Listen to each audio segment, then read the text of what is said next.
They called it business. She called it loss. The phrase could have belonged to any ledger in the House Grande, a somber line in a ledger ledgered again, a name crossed and an amount inked beside it. On the slope above the valley where cane grew like a green sea, numbers governed breath and blood.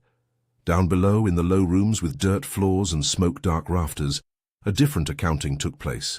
Soft calculations of milk and sleep, and the small, quick weight of a child's hand on a mother's finger. That arithmetic did not belong in any book. Minas Gerais, 1855. The year hung in the air like a dry leaf. The plantation sat in the hollow of hills, whitewashed and gone to the sun on one side, shadowed on the other. The casa-grande, the great house, stood with its wide verandas and slow fans, and on its highest threshold, women in plain skirts moved like trained shapes, tidying the world that money had made clean. Below, where the senzala, the slave quarters, kept its hum and its low fires, Luia lived close to the earth, and closer still to a tiny body that smelled of milk and boiled cassava. Luia was a woman whose life had been counted out before she had named a single thing. She knew how to mend a torn shirt without a seam showing. She knew the way cane stubble rasped the calf at harvest. She knew which chicken would answer to a quiet voice and which one would bite. She had learned to keep the small economy of survival balanced, one favor given for another, a hidden scrap of sugar traded for a boiled egg, a whispered story swapped for a patch of daylight in which to breathe. In the marrow of all these small trades, Luia's center was Elisa. Elisa was 12 months by the reckoning of the sun. She was a small, unruly bundle who made landscapes of shadows on Luia's lap. She had round eyes that followed birds and a thumb that found Luia's nipple when the night pressed close. Luia carried her by a sling at the back, securing the child against her spine as she walked the rows, soothed her with songs in a language free of ledger lines.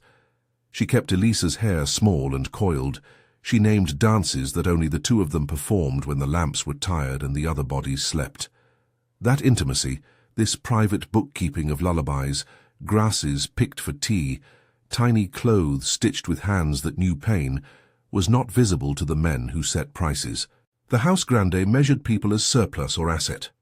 The capataz, one of them called Zedas Correntes, another Juaminatio, kept the ledger of bodies with a glance and a bell. A stranger could walk into the yard and be certain of the order of things, because order had the sound of keys and the posture of those who owned the keys. In that order, a child's breath could be catalogued and sold. That is what happened on the day the buyer came, a clean man with a satchel and a practiced eye, who treated Luia's child as a thing to be appraised. Luia did not see the sale coming because the plantation's machinery quieted itself for the ministerial rituals of market. It was a morning like many, the sun low and heavy, a smell of sugar in the air, the clatter of pots from the casa grande, the rasp of broom handles across boards. Mistress Sinhá, exact spelling indefinido, moved through the rooms with the kind of attention people in power develop for their own comforts. Her hands were not calloused. She did not shoulder the weight of a child's small hunger. She could sign her name in an inkblot and command a caravan in the field. When the sale was announced, it arrived with the dryness of an official act. The capataz had a ledger, the buyer had a satchel, the child was washed, wrapped, and presented. Luia remembers the beginning of it not as a single moment, but as a succession. A hand that lifted Elisa's head, a voice that asked if she had any particular instruction. "Do you want her kept with any aunt? Is she weaned?" And Luia's answer arriving later than her body, like a tidal wave after the boat has left. They led Elisa away in the direction of the road that cut through the plantation toward the town. The child did not scream at first. Children sold on market days sometimes understood only the rhythm of adults and the absence that followed. Luia's silence was not nothing. It was a pressure, a slow hardening in the chest. To watch a thing be taken and to have no legal claim over it was to experience a type of weather that could not be predicted. It left you feverish and unmoving. Luia followed at a distance until the path opened and the buyer's horse swallowed them from view. For days after, she did not speak more than necessary. She moved through the same chores but with a different weight. She carried bowls and lit fires and hummed an invented litany under her breath that no one could hear. Her mother, The elder woman, who had been with her through 3 owners, stood near with a face folded like a worn cloth. There were moments in the kitchen where the mother reached out and did not take Luia's hand. There were other moments when she passed a portion of food without a word that said more than anything else, "I am here." Word spread on the plantation along the same channels that gossip and weather reports followed. The seamstresses heard. Joaquina, who sat by the loom in the corner near the pots and could make a shawl out of the thinnest rag, pressed the hem of a slate-colored dress and looked up at Luia with an attention sharpened by more than curiosity. Joaquina had herself lost things the plantation had called necessary, and she recognized the quiet that followed loss for what it was, a plan in slow formation. The trauma of selling a child is not a single scene, it is a series of small deaths that gather. At night, Luia imagined the weight of a new hand on Elisa's cheek and watched visions of the house grande rearrange themselves into a world from which she had been removed. Memory became a geography, the place where a particular laugh used to echo, the patch of ground where Elisa had taken her first unsteady steps. Those memories throbbed like muscles unused for too long.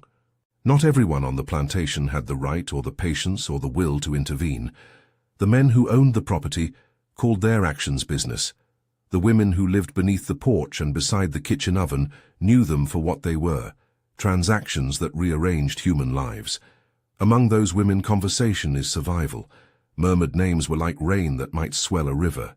They could be small and private, shared across a spinning wheel or under the shelter of cassava leaves. If anything could change the balance, it would be the cumulative force of such secrets. Luia did not speak out loud of revenge. She did not draft manifestos. She sat in the night and counted the ways that the world had robbed her. Her mother pressed a thumb into her palm and said nothing. Joaquina finished hemming a shirt, and when Luia turned away, pushed a small scrap of cloth toward her. The scrap held a secret. Folded into its seam was a tiny glass vial, no larger than a mouse's eye. For reasons that remain fragmentary across retellings, a merchant's kindness, a debt repaid, a secretive exchange, Benedito the Mestizo had sold or slipped the vial into Joaquina's bundle. Benedito was a man of commerce who traded in everything from rum to manufactured cloth, and who moved at the edge of 2 societies, not quite brother to the masters, not quite belonging to the enslaved. He kept his own ledger by heart, and where he could, he inserted little acts that complicated his own profit. His vials were small and unlabeled. People whispered that he had once been married to an enslaved woman, and that something in his posture betrayed a memory he preferred not to name. He passed the vial along with a look that said more than a bargain. It suggested complicity of a kind he would never write on any paper.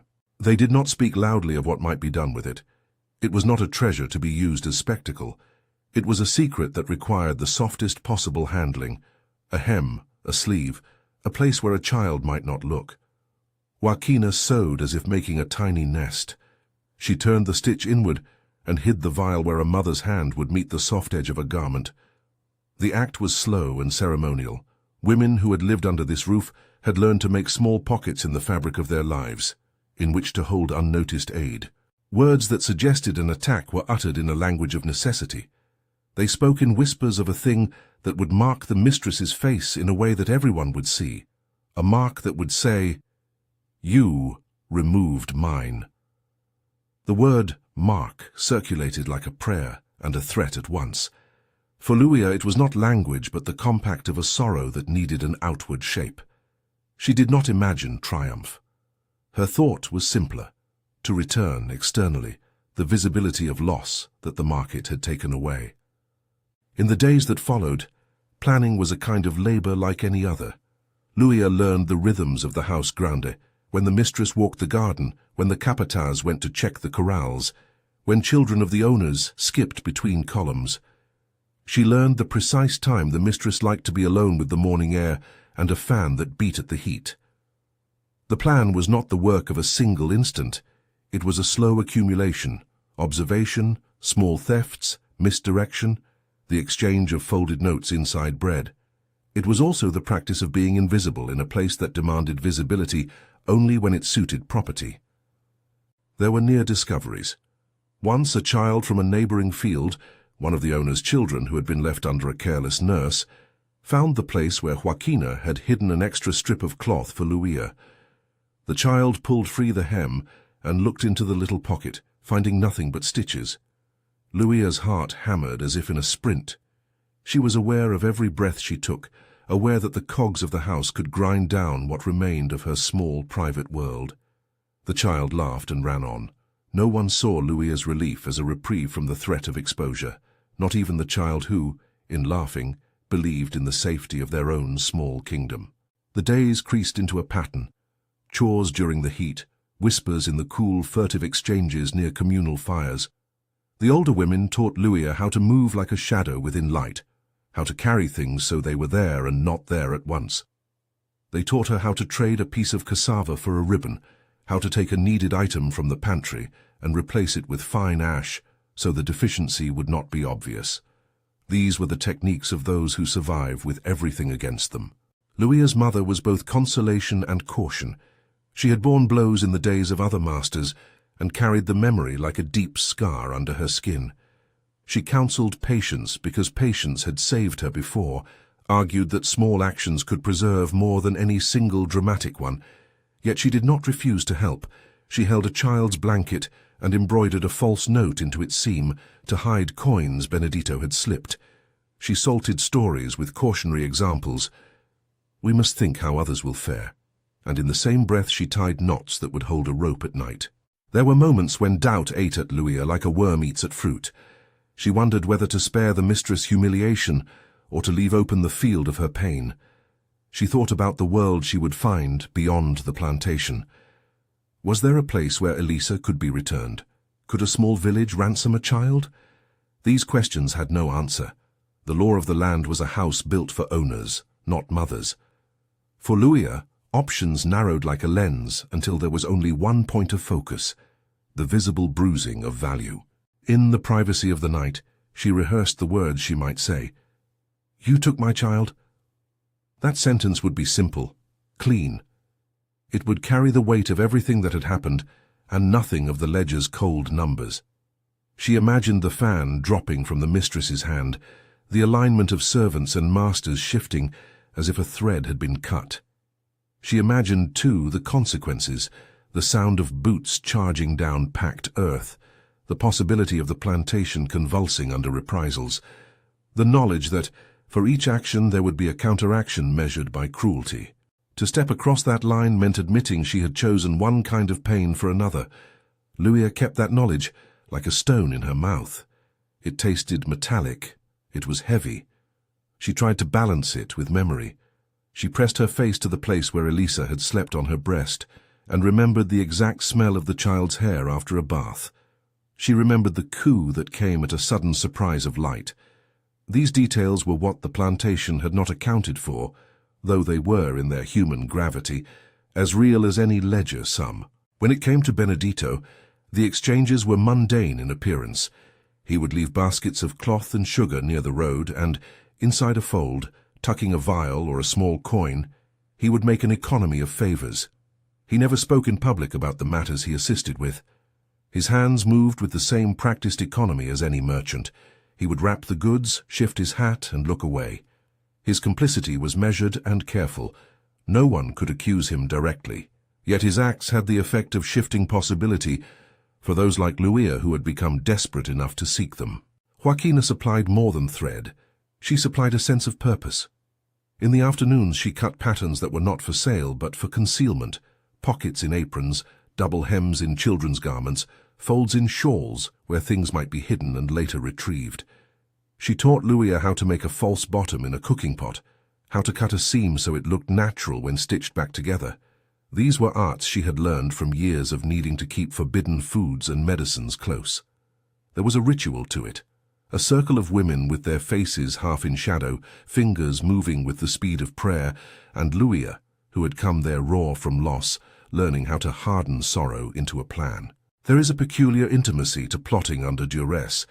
The conspirators share not only technique, but confidences. They told each other stories of children sold, of husbands broken by whips and then taken to the road like worn instruments, of lovers hidden in the swamplands who returned changed. These were the myths and the maps that guided them. Each retelling carved cautionary shapes into the next scheme. Do not be seen in daylight. Stagger your movements. When you speak, let it be in the cadence of the oven and not in the cadence of the square. The women's language became a net. Months of small actions generated a tension that stiffened daily life. There were changes in the master's household too. The mistress began to move with an unease she tried to disguise. Servants whispered that she had been given to fits of anger that had not occurred before. Rumor is a kind of weather. The plantation's weather had shifted. The owners felt the tremor of a world they believed steady. They blamed rodents in the store. They blamed careless knocks at the pantry. They hired a dog, or they thought about hiring one. They did not at first suspect that a grief had found an outward form. Louisa's internal life began to fragment between the ordinary work she performed and the extraordinary burden she carried.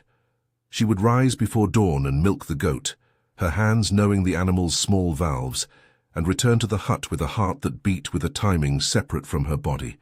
She would tie her hair and hide the vial in the hem of a dress that would soon be sold to a neighbor's child and then stitched again to appear natural. She practiced calm on the face that others recognized as stoic. Inside her chest, a new skill was forming, how to hold the possibility of one's own undoing without letting panic set the household on fire. There were nights when the other women gathered in the cookhouse and told each other their dreams. These gatherings functioned as counsel and as solace. They lamented the cruelties of the masters and the cruelties of history, and they also shared tactical wisdom. Louisa sat between her mother and Joaquina listening. The elder woman's hands were like dividers on a map. They pointed to danger and to refuge. "The Quilombo," she said once, in a low voice that folded easily into the night air. The Quilombo, for those who did not know, was a place of refuge, a settlement of escaped people, a community built from fugitives who had taken to the land and, against all odds, constructed a life that repudiated the plantation order. The Quilombo's name was not given lightly. It inspired both longing and fear. To go there meant leaving behind roots and risks that could breed new forms of exile, but it also meant a possibility of being received by those who understood the price of survival. The women spoke of its communal fires, of people who could hide you for a while, of songs that stitched a history together out of disparate threads. It was more than shelter. It was a place to begin to breathe again, albeit in a world that remained hostile. In the whisper councils, they rehearsed routes to the Quilombo, but the route was not a straight line. It required contacts in the town, benches where contraband could be passed, a man or two with a sense for dark hours. It required trust and money. Benedito, again, was useful. He had an acquaintance in the town who might look the other way for a coin, and a mender of horses who would not ask questions. The logistics of leaving consumed as much thought as the eventual act. If there was courage in the planning, there was also a calculus of safety and the ever-present fear of betrayal. Not all who heard the plan agreed. Among the enslaved, there are factions of resignation and factions of action. Some counseled waiting. Better, they said, to survive in the small ways than to risk everything for a single, irreversible strike. Others looked at the ledger and saw how little the world compensated a mother. To them, the sale of a child was not merely a wrong, it was an existential foreclosure. In these debates, Louisa moved like someone carrying the heat of a coal under her tongue. She felt the moral temperature rising until it was almost unbearable. As the day approached that they decided might be the one to act, an unusual quiet settled into Louisa's body. She measured everything carefully, the route the mistress took to the garden in the morning, the time her fan lay by her chair, the moment the capataz would ride out to check the boundary posts. There was no bravado in her preparation, only a meticulousness that made the plan possible. She rehearsed the phrase she would speak, and in her mind it came out as a single, clean thing. "You took my child." On an afternoon before the act, Joaquina accompanied Louisa to the river to wash clothes and speak of nothing dangerous. They sat on the bank in the privacy of ferned shadow and let the water take cotton and cloth. Joaquina's hands moved in the water like someone turning a page. "If you go through with it," she said softly, "we will be there. We will be the chorus after your voice." The use of chorus was both literal and symbolic. There would be confusion. There would be too many voices to parse. The plantation would shudder. Some would blame a stray accident. Others would see the seam of a plan. The outcome was open and dangerous.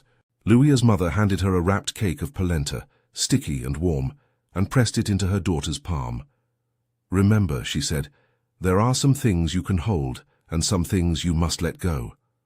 Her head, white with age, bobbed in a motion meant to shepherd a bird. The advice was not an order, so much as a calibration. Luia tried to take the weight of it as a tool.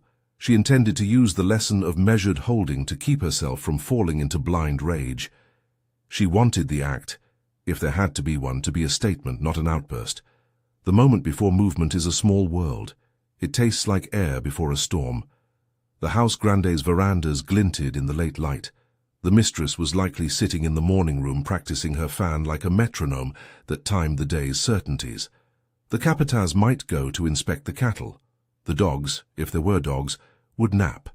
These details shaped the choice of hour. On the night before the planned action, Luia walked to the edge of the plantation, where the cane grew tall and close like sentries. She stood with her back to the dark and felt the cool, damp smell of soil against her skirt. She thought of Elisa's laugh and tried to anchor herself to that sound. She had come to the conclusion that to be seen was necessary, not to be sightless, not to be erased by the market's ledger. She wanted an answer to the ledger that left no paper trail, but left instead a human mark. She wrapped the small vial in oilcloth and tucked it in the hidden seam of her apron. It was a private pact between grief and instrument, something she would carry instead of a pistol, not because of utility, but because of the precise message it would make. She imagined the face of the mistress when she realized what had been arranged might be a mirror held up to the plantation's cruelty. She also knew that any mirror could shatter. Sleep was poor and punctured by the memory of the child's face being carried away on horseback. At dawn, she rose with the birds and moved through the chores with a quiet resolve. She kissed the edge of her mother's hand and tightened her fingers into a fist, not to show fear but to keep a promise to herself. The day's light came in strips through the rafters of the senzala, and in those strips she rehearsed her steps. The sounds of the casa-grande began to arrange themselves into the morning.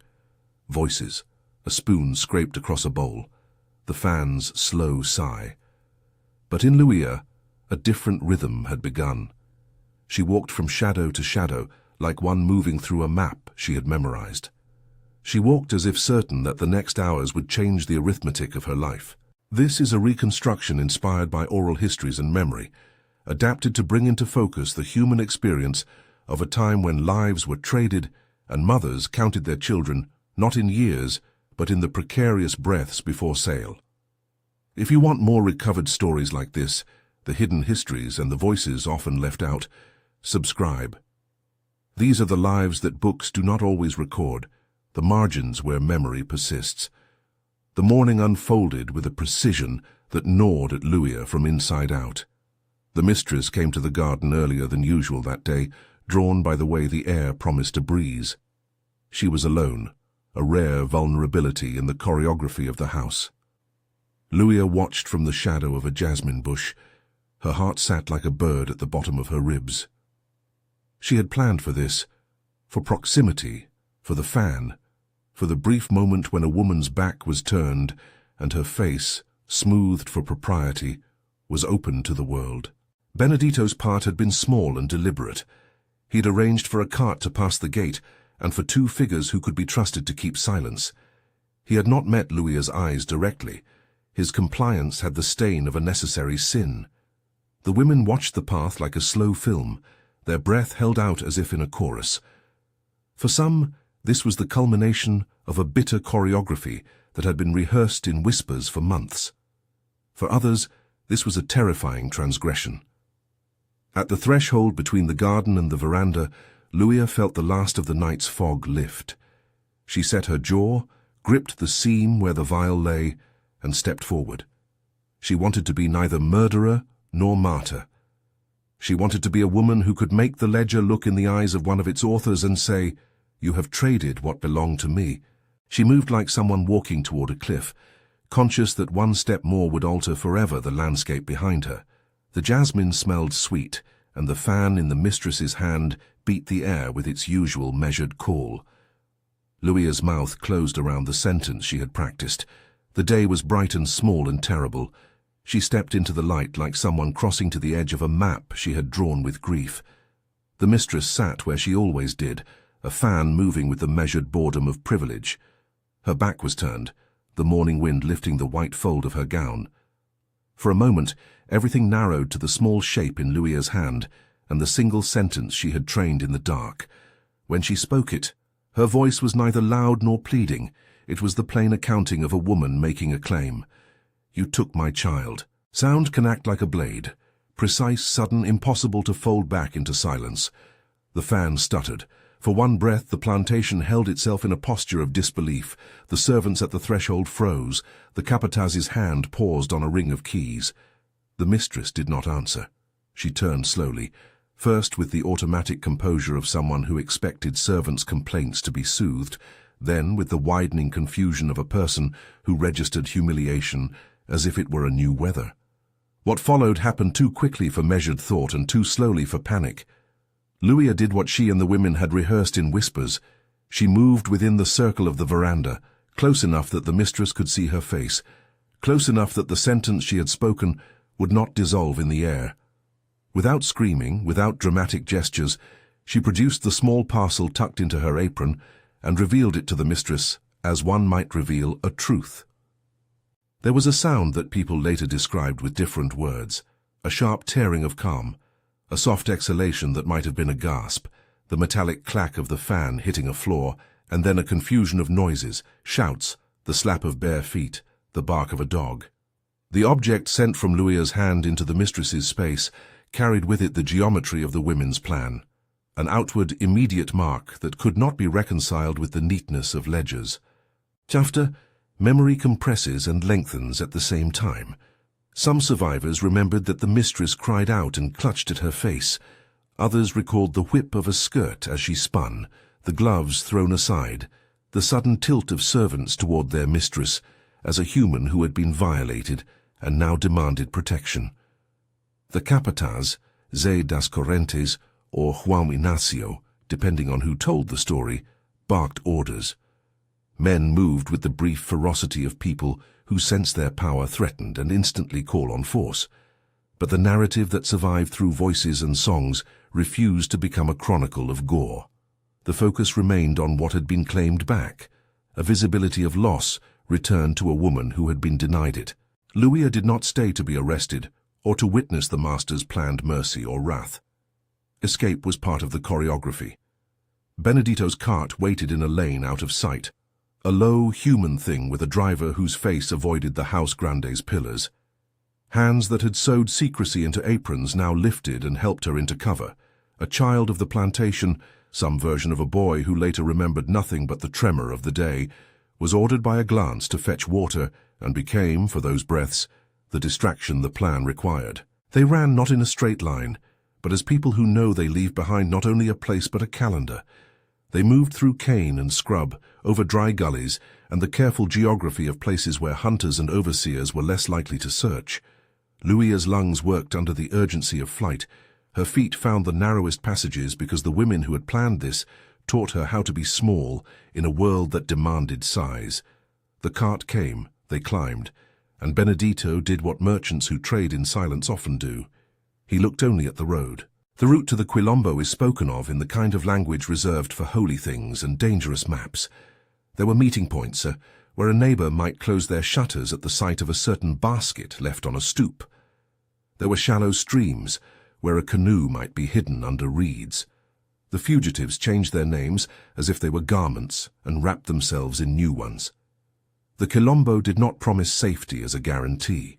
It offered shelter and the company of those who had already refused the terms of the ledger. When Louisa first arrived within the Quilombo's circle of fires, the welcome was practical and complex. People unrolled blankets, handed her steaming bowls, and asked two questions that meant everything. Did she carry anything that could betray others? And did she need to be hidden? The communal response was not an unalloyed embrace of joy.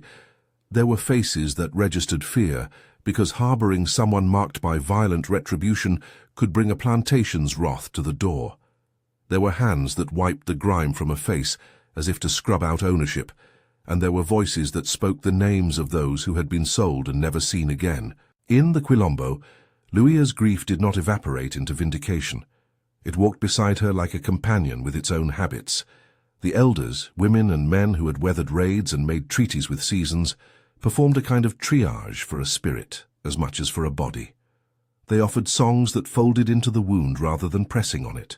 They told the story of Elisa in many versions, each one a stitch in a growing tapestry of memory, where the child lived in the laps of women who had not given up the right to remember. There Luia found both shelter and the bitter knowledge that actions sent ripples far wider than intention. Word travelled back across the hills like a rumour carried by a bird. On the plantation, the owners did not only grieve the affront to their mistress's person, they read the incident as a threat to the entire system that kept their world coherent.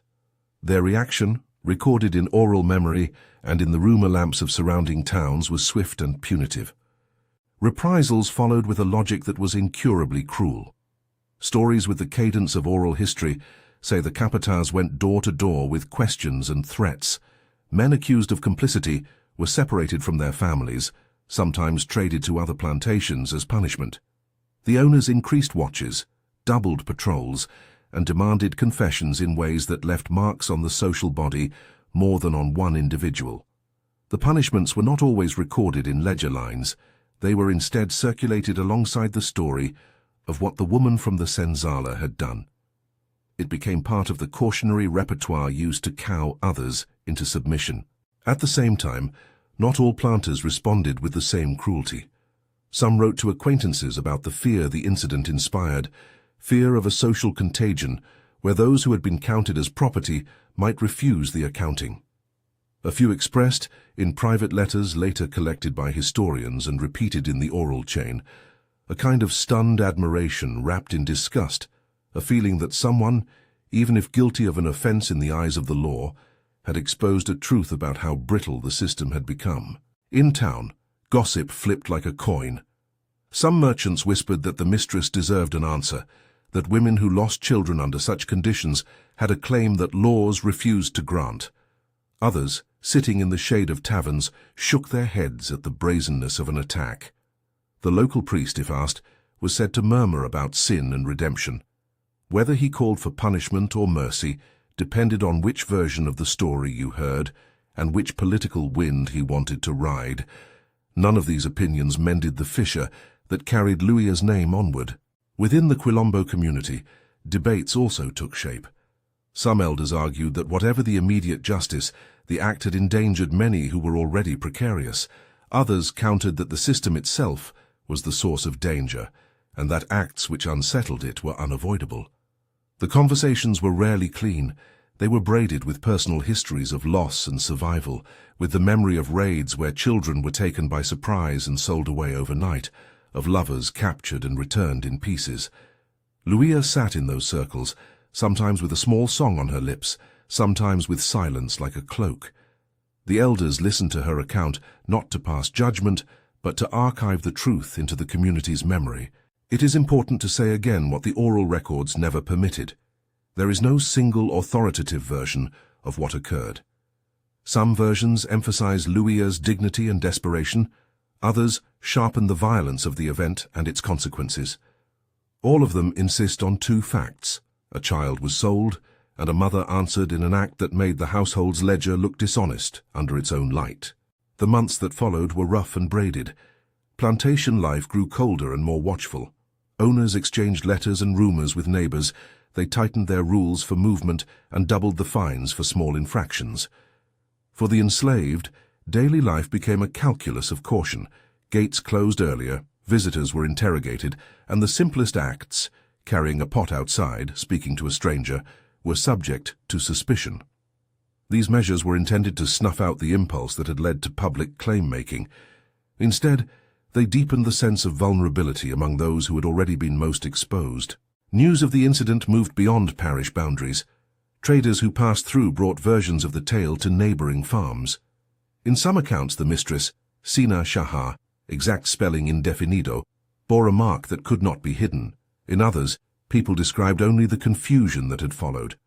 Where newspapers existed, they often treated the event as a spectacle. Where they did not, the story traveled in songs and in the late-night exchanges around cook fires. The way the story changed with each retelling tells us less about the facts than about what the story meant to those who told it. A test of the social order's endurance, a caution to mothers, a source of dark pride to those who opposed ownership of people. The planter class responded with a mixture of legal consulting and extra-legal intimidation. Some sought to press charges for assault against an individual who had no legal standing to defend herself. Others quietly increased the sale of people they considered potential agitators. There were occasional reports, always framed as rumor, of slave sales used as punishment, of families broken up and scattered as deterrents. Oral memory records these events with a hushed tone, as if speaking the words aloud assured a listener's complicity. Those who survived to tell the tale did so with the memory of how the plantation's retribution did not always target the person who had acted, but rather the network around her. The Quilombo, too, felt these aftershocks. Raiders came in some nights, men on horseback who were hunting runaways and making the roads dangerous. The community fought or hid as required, and sometimes lost. The cost of giving refuge could be a burned hut or a loss of supplies. But the Quilombo's people also deepened their ties as a response, shoring up networks of support and concealing those who needed to move beyond the farm. The moral calculus of harboring a woman who had struck a mistress was thus not abstract. It required risk assessment, sacrifice, and courage. Public memory preserves Luia's name in paradox. In some versions she is a cautionary tale, in others a heroine. Within the Quilombo she became a woman with practical roles, mending, teaching, collecting water, singing lullabies to children who had been spared the market's immediate hand. She taught other mothers how to make small pockets in aprons, and taught some how to mark their garments in ways that signaled children belonged to them in the mind, if not in law. These acts were not militant. They were survival knowledge passed on like recipes. At times, Luia's presence in the Quilombo was not easy. Children would sometimes ask her questions that held sharp edges. "Is Elisa alive? Did you see her?" Luia had no definitive answers. Memories of Elisa remained as persistent and as fragile as a child's first tooth, something that made you both proud and full of ache. She could hum the songs the child had favored, and sometimes she did, holding infants close as if in rehearsal. Other times, a parent would appear from a neighboring village to whisper that they had heard the name Elisa in a market, or that a woman who might once have been a servant now worked in a distant household. Luia kept these fragments like shells, turning them to catch the light. As decades passed, the story of that morning on the veranda acquired a life of its own. In some retellings, the mistress's reputation suffered. She was no longer the untouchable center of the plantation, but a flesh-and-blood woman who could be named. In others, the emphasis shifted to the punitive measures that followed: how many were sold, where the capataz rode to hunt, the nights of interrogation that revealed nothing the owners wanted to hear. The uncertainty of the mistress's name, whether Sinhá, Shaha, or another variant, was itself emblematic of how records turn flesh into distorted letters. Oral tradition preserves the ambiguity as a reminder that some histories are recorded by those who kept the paper and ink, and some by those who recorded them in songs. There is a different kind of consequence less easy to measure: the moral questions that settled into private hearths. Women who had counseled restraint now folded those arguments into new experiences. Those who had urged radical action grappled with the suffering that followed. The Quilombo's elders insisted that memory must include both courage and cost. They taught that telling the story without the aftermath was a lie, that refusing to explain the complicated human calculus that leads to radical acts was to flatten people into stereotypes. Luia herself aged into a woman known for a particular small kindness, and for an expression that sometimes betrayed a memory she could not hide. She would spend mornings sitting by the communal pot, stirring and humoring children who sprinted past her feet. Some nights she spoke into the fire about the child she had nursed, naming small things that made people in the circle blink: a pigeon-grey ribbon, the scratch on a knee, the way the child loved to hide under cloth and pop out suddenly. These were not proud recitations. They were offerings to a memory that needed to be kept alive. In quieter hours, she wrestled with what she had done. There were moments when, in solitude, Louisa folded her hands and imagined other paths she might have taken, petitions to a magistrate she had no access to, clandestine attempts at ransom she had lacked funds to pursue, the fantasy of a barter that could reverse time. None of these made the ledger turn back. They became instead the private, endless variations on a theme she could not escape. A mother who had lost a child to market logic and had chosen to respond in a visible and irreversible way. The question that follows the story into public discussion, whether in a tavern or in the whisper of a Quilombo's dusk, is the same the women asked in the cookhouse. What is justice in a system that does not recognize certain losses? When does the demand for visibility become violence? When does an act of restitution become an act that imperils others? These are not simple queries with simple answers. They are the kind of questions that survive the event precisely because they refuse easy closure. For historians who later sift through letters, and for storytellers who pass the tale along by hearthlight, Louisa's act is a fulcrum on which many themes balance. Motherhood, commodification of bodies, the limits of law, the ethics of resistance, and the ways communities respond when ordered violence is exposed to light. The narrative forces listeners to imagine the arithmetic of loss as something that cannot be neatly rebalanced by any ledger, only by relationships, recollection, and the risky acts of those who refuse to accept a world where a child can be priced and carried off without protest. There are inevitably those who will argue that the act was excessive, that returning violence to a person who operates within a violent system compels a cycle none can control. There are others who will say that an unjust system yields desperate remedies, and that sympathy without consequence is a kind of cruelty. The point is not to pick unequivocally between these poles, but to hold them both in sight, to feel the sorrow for the mother and to feel the tremor of harm that such an action spreads. That tension is the live ember that history often leaves in its wake. In the decades that followed, the story became part of a vernacular archive. A verse in a song, an anecdote in a neighbor's recollection, a caution in a mother's voice to a child who dared to play too close to a plantation gate. It was also taken up by abolitionists who, in later years, used stories like these to illustrate the human cost of property regimes. Each retelling repurposed the details to suit an argument. Some emphasized the brutality of selling children, others emphasized the moral danger of violent retribution. What survives most consistently, however, is the image of a mother's small, fierce claim. Louisa's last years were not recorded in any ledger, but they were noted in the hands that held cups to her lips, and in songs children sang when they played near the communal fire. Sometimes she would sleep with her palm pressed to the place where she imagined Elisa's head had rested, as if that pressure might coax a memory back intact. She never stopped being a woman marked by the act, and marked by the community that both sheltered and judged her.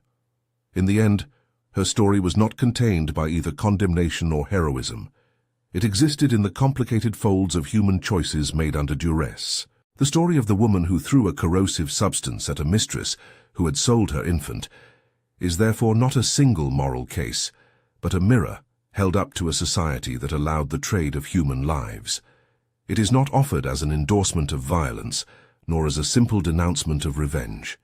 It is presented as a human drama whose center is the unmatched loss of a child and the extreme measures a parent might take when accustomed channels offer no restitution. This piece is an adaptation, a reconstitution inspired by oral traditions and the fragments of memory that survive outside official archives. It seeks to give voice to experiences often shadowed in formal records, while recognizing the uncertainties and the multiple perspectives that oral histories carry. It does not claim to be a documentary record, but rather an imaginative reconstruction that centers the human experience within a brutal system. If the story leaves a taste of discomfort or curiosity, that is its intent. We are invited to sit with the disquiet, to acknowledge the market's dehumanization, to feel sorrow for the child who was priced, to recognize the courage and recklessness of acts that break the imposed order, and to hold the consequences, intended and collateral, with steady eyes. We are asked to remember that history often lives in the margins, in the songs, and the whispered names that the powerful never wrote down. What would justice look like in a world where human lives are not commodities? What does restitution ask of those who survive the theft of a child? These are questions without neat answers, and they are the appropriate legacy of a story like Louisa's. It does not resolve into a moral clarity that comforts us. Instead, it forces a reckoning with systems that monetize people, and with the individual hearts we can never know fully. If this story moved you, if it stirred the part of you that keeps memory alive, share it with someone who will listen. And below, tell us in one word what this history makes you think. Vengeance or excess? Your single word becomes another stitch in the ongoing conversation about how we remember and how we reckon with the past.